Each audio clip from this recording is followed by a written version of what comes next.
নমস্কার বন্ধুরা, আজকে আবার একটা নতুন রেসিপি নিয়ে চলে এসেছি। আজকে চন্দন পায়েস পিঠে করে দেখাবো। তা সেটা কি লাগে আগে দেখাই। দেখুন, নারকেল কুড়ে রেখেছি, দুটো নারকেল নিয়েছি। এই নারকেলটাকে এবার আমি পেস্ট করে নেব।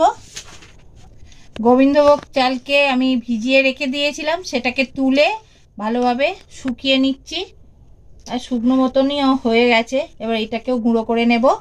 তারপরে এটা 20 মিনিট চালটাকে ভিজিয়ে রাখতে হবে, গোবিন্দভোগ চালটাকে দিয়ে। তারপর এটাকে তুলে নিয়ে তারপর এই যে একদম একটা ন্যাকড়ার ওপর ছড়িয়ে জলটাকে ঝরিয়ে নিতে হবে ভালোভাবে, যেন জল না থাকে, তাহলে ভালো গুঁড়ো না যাবে না। এটা আমার ছোট ননদ, ছোট ননদ এসেছে হেল্প করবে আমাদের। আমরা তো জানি না, আমি তো একদমই করতে জানি না। মানে ননদরাই এগুলো করতে জানতো, আগে করতো।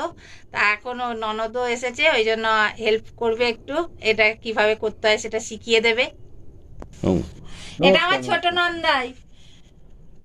হবে একটু মিক্সিতে, যেন ভালো গুঁড়ো হয়, মিহি করে গুঁড়ো করে নিতে হবে, দানা দানা না বাদে মুখে।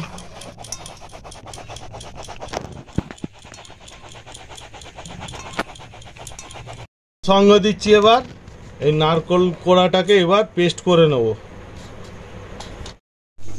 এই দেখুন ক্ষীরটা এরকম হয়েছে। এবারে এতে আমি এই যে নারকেলটা পেস্ট করেছিলাম সেই নারকেলটা এতে দিয়ে দিচ্ছি। 1 কিলো দুধ ছিল, 1 কিলো দুধে ক্ষীর করা হয়েছে। আপনারা যদি নারকেলের পরিমাণ বেশি দেন তাহলে ক্ষীরটা বাড়াবেন।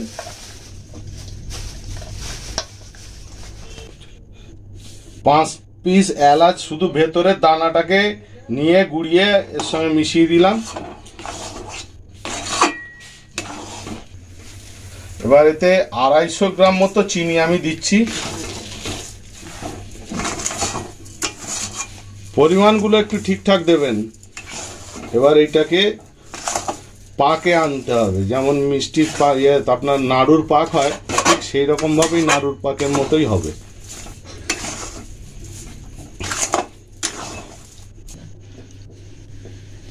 দুধে 1 কাপ চাল গুঁড়ি দিয়ে গুলে নিতে হবে।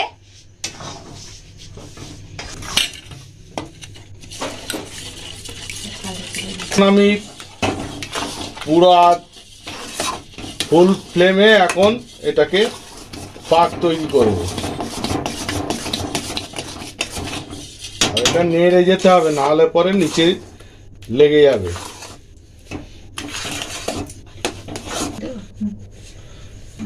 এতে যে চাল গুঁড়িটা দিয়ে পেস্ট গুলে নিয়েছিলাম সেইটা এতে এইবার দিয়ে দেবো। দিয়ে এটা নাড়তে হবে, কন্টিনিউ নেড়ে যেতে হবে।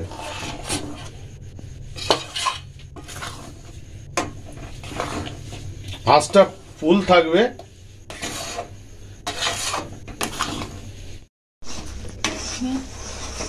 এই যে এখন এইবার মিডিয়াম ফ্লেমে রেখে এটাকে নাড়তে হবে। আর অনেকটাই হয়ে এসেছে, ঘন হয়ে এসছে, তো না হলে পরে লেগে যাবে। এবার ঘি দিয়ে দেব 2 চামচ।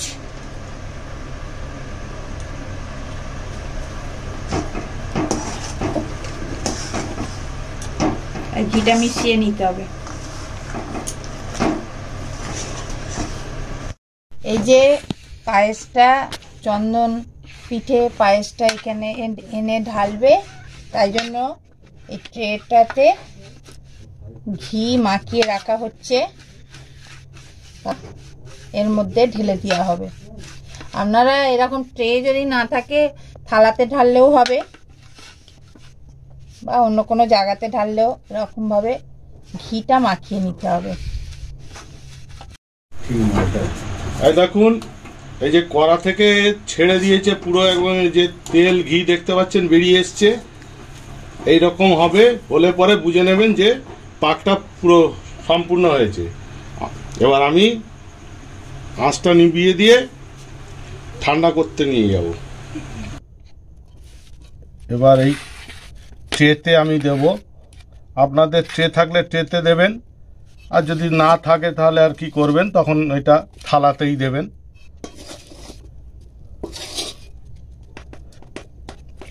নিচে ঘি লাগিয়ে নেওয়া হয়েছে।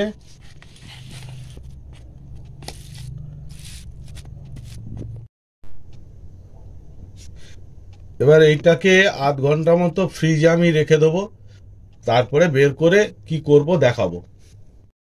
আধ ঘন্টা পরে ফিরে এলাম, ফ্রিজ থেকে বের করে নিয়ে এসেছি এটা। এবার এটাকে পিস করব। আপনারা যেরকম শেপ দিতে চাইবেন সেইভাবে শেপ দেবেন। আমি একটু চার চৌকো বরফি মতোই করব।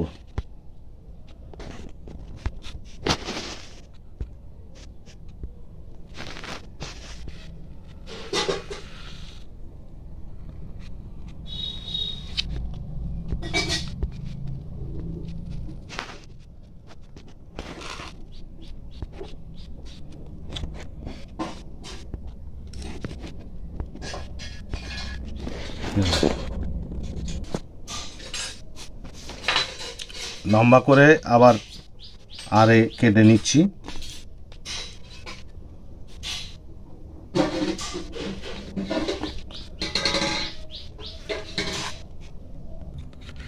এই যে দেখুন, এর ওপরে একটু কাজু আর কিশমিশ কুচি কুচি ছোট ছোট পিস করে গার্নিশ করে দিয়েছি।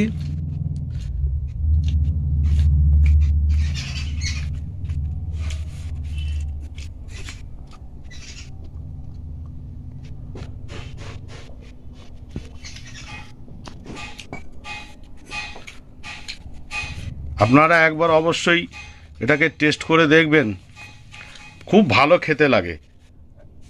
যে খাবে একবার সে বারবার খেতে চাইবে।